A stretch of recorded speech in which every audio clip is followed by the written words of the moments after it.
শিশুদের স্বাস্থ্যকর খাবার খাওয়া ভীষণভাবে জরুরি। আমরা সবাই হয়তো জানি যে স্বাস্থ্যকর খাবার মানেই যে সমস্ত খাবারগুলো থেকে আমরা কার্বোহাইড্রেট, প্রোটিন, ফ্যাট, ভিটামিন বা মিনারেলস পাবো। তো এই সমস্ত এলিমেন্টগুলো যে যে খাবারের মধ্যে আছে, চেষ্টা করবেন শিশুদেরকে সেই সমস্ত খাবার প্রোভাইড করতে। এবার একটা বিষয় এর মধ্যে বলা অত্যন্ত জরুরি যে এখনকার যে ফুড হ্যাবিটস, সেটা আমাদের অ্যাডাল্টসদের হোক কিংবা বাচ্চাদের, আমরা অনেক বেশি হয়তো বাইরের খাবার খেয়ে থাকি।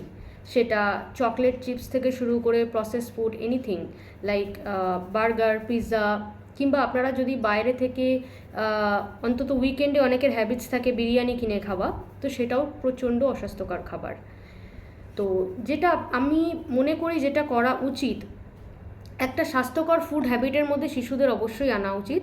কারণ যদি আমরা স্বাস্থ্যকর খাবার না খাই, তাহলে কিন্তু আমাদের শরীরে নানা রকম প্রবলেমস দেখা দিতে পারে।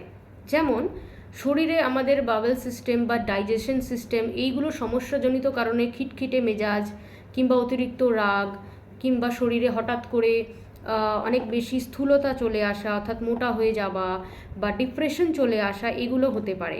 কিংবা অনেকের যাদের ফুড ক্রেভিংস খুব বেশি হয়, তাদের ক্ষেত্রে যেটা দেখা যায়, ইদার তাদের সুগার ক্রেভিংস খুব বেশি, তারা হয়তো মিষ্টি বেশি খাচ্ছে, ব্রাউনি বেশি খাচ্ছে, কিংবা তারা হয়তো process food, any kind of process food, যেমন পিৎজা, বার্গার, সসেজ কিংবা বাইরের যে কোনো খাবার এখন তো অ্যাপে আপনারা পেয়ে যাবেন ফর ডেলিভারি।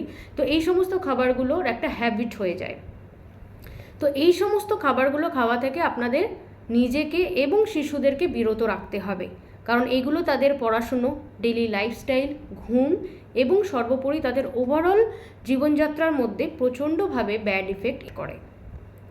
এই জন্যই জরুরি শিশুদের মধ্যে একটা স্বাস্থ্যকর খাবার বা ফুড হ্যাবিটস একটা ভালো বিল্ড আপ করার, যাতে ইন দ্য লং রান তারা শরীর, স্বাস্থ্য, মন এবং সর্বোপরি একটা সুস্বাস্থ্যকর জীবন পেতে পারে।